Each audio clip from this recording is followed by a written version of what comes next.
Welcome to the video, everybody. It's July 10th, 2026. This footage right here, F-18s thundering off the deck of the Abraham Lincoln, striking Iranian targets over the last 72 hours. No new strikes today, but there is a big message that was sent just yesterday. And that was that the U.S. will systematically eliminate all of Iran's nuclear power, their nuclear power plants, and their bridges being hit. We're going to break down these strike sorties, and Iran's rhetoric is at level 11. Their chief negotiator, Ghalibaf, said if you strike, you'll get hit, and the Strait of Hormuz will only open with Iranian arrangements, not American threats. But then, look at this footage. This is the control tower at Chabahar. It's one of the towers that helps determine what the origin of the ships are going through the Strait of Hormuz, and it was said Iran was using it not just for helping ships with their navigation, but actually using it to strike those ships with drones and ballistic missiles, using some of the technology in that control tower that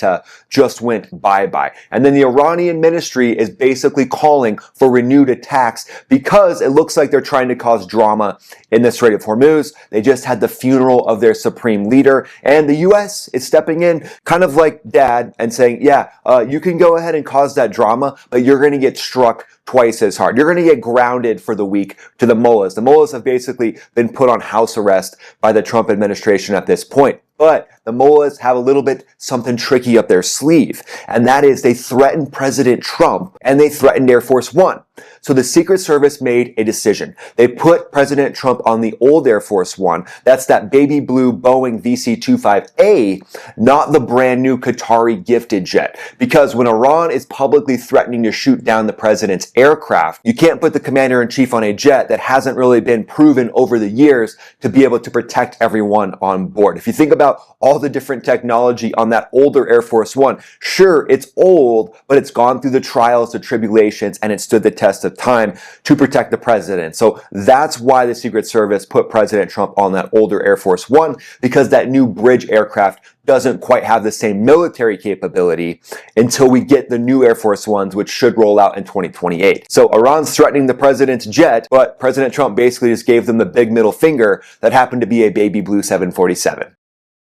And then we've got a global roundup section coming up, everybody, so stay around for that. We're going to cover what's going on in Ukraine. We're going to cover the latest about the unfortunate missing sailor. We're going to cover that, and then we're also going to step into the Apache pilots who were suspended, but it looks like there's a twist to that story. They did that flyover over the beach in South Carolina. We'll cover all that in the global roundup section. But now let's move into what just happened, because Iran attacked those ships. We know that started the trigger event, and CENTCOM then hit 170 plus targets. So they're striking down the ability of Iran, and they're doing it likely with F-15Es, F-35s. There's fresh photos of the F-16CJ now on CENTCOM's X page. So that's showing us the F-16 Wild Weasel, likely a part of these strikes. But remember, Iran's deep water oceanic port on the Indian Ocean, that was the port that's called Chabahar, was hit incredibly hard.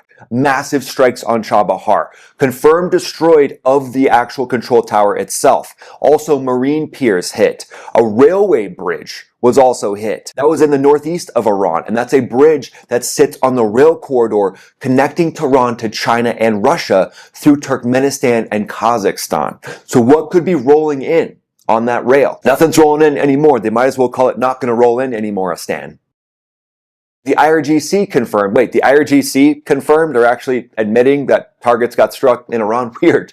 They confirmed that 2 bridges were struck on the route to Mashhad. That's what connects them to Russia and to China to potentially get weapons, to potentially get things smuggled into the country that they need right now, as they're in desperate shortages of a lot of their military equipment. So they're likely using those trains to get a little gift from Russia. I'm sure it's just those Russian dolls that are being sent in. Yeah. But Iranian passenger rails between Tehran and Mashhad have all been suspended. Basically, their rail system is in disarray. The timing here, though, it does feel deliberate, right? Do you feel that? Yeah, well, it was deliberate. But the message embedded there is massive.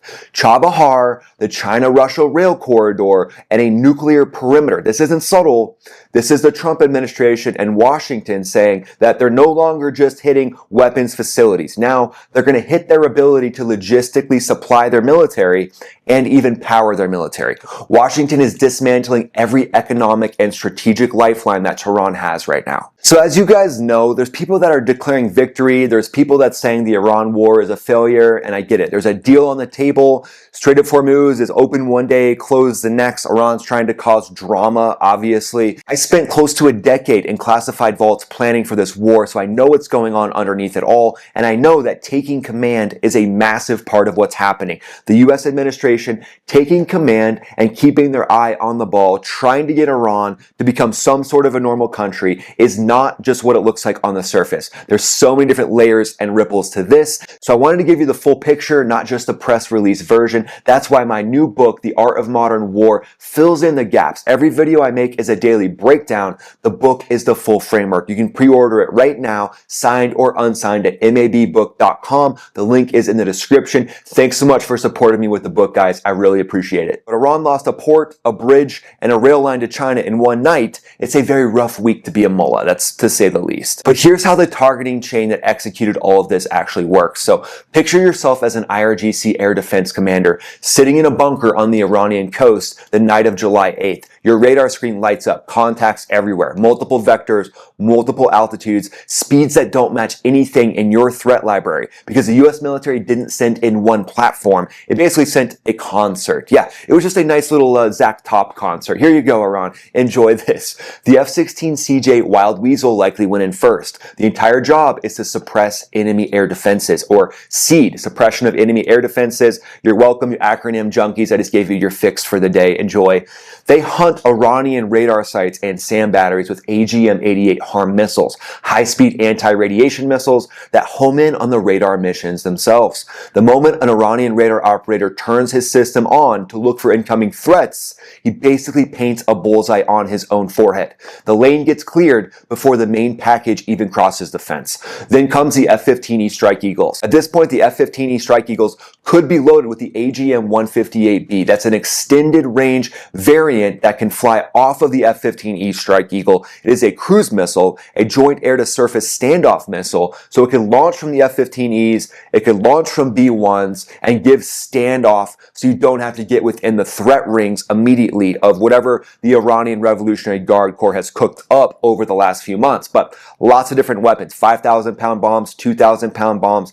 The F-15E would be the platform to carry any of the bunker busters. So you, as the pilot, you're going to cue in your weapon. The weapon systems operator in the back is going to be using that targeting pod to find the exact target that you just went over in your brief prior to stepping out to the jet. And then you push that pickle button, you ripple off multiple JDAMs, you watch them explode underneath you, and then you do terrain mapping on the way home, or you stay high knowing that you're protected by F-22s and F-35s. But the F-15E is so versatile, it could dive for the deck after dropping the bombs and do an epic low level on the way home. Yeah, I highly recommend that. If you can do low level flying and you can go upside down on any flight, that's a win for me. And then the F-18 Super Hornets that flew off the USS Abraham Lincoln in the Arabian Sea. Even CNN had reporters embedded on the flight deck. They were watching jets thunder off the catapults in real time. So it's like, okay, all right, CNN, you see how amazing our military is. It's nice to see that there's some of you at CNN that actually want to tell the story of how badass the US military is. That's great. Please don't be a mouthpiece for the IRGC. That's all we ask. But the B-1B Lancer, that thing can carry 24 JASSMs, those joint air-to-surface standoff missiles,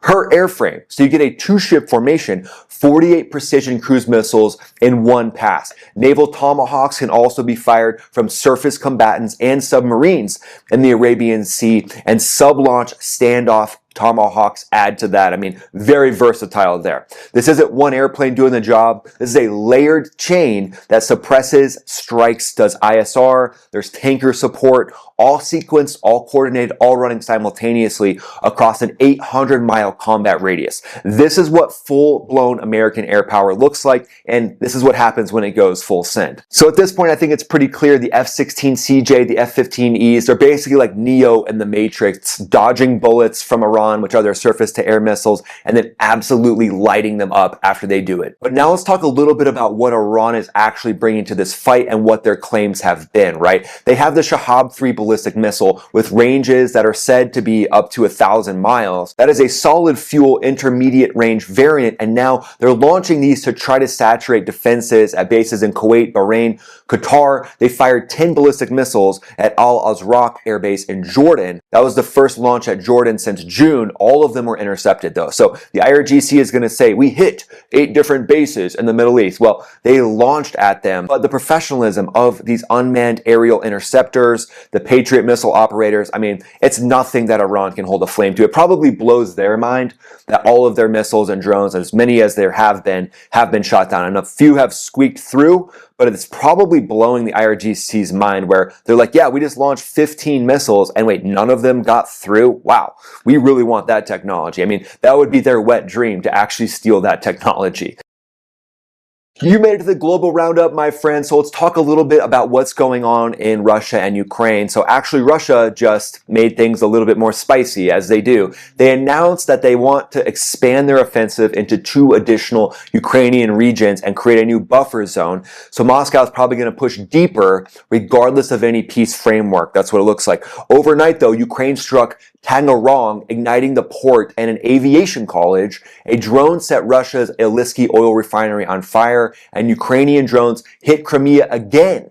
Making Crimea basically systematically go into a blackout is the goal, and it's starting to work from what I can tell. This is part of a 4-day Sea of Azov campaign that has now hit 36 Russian Shadow Fleet tankers, which is insane. And then, unfortunately, this was released by the Navy. The U.S. Navy on Tuesday identified Commander Gabriel Edwards as the sailor lost at sea in the Persian Gulf after an MH-60S helicopter made an emergency landing in the Arabian Sea last week.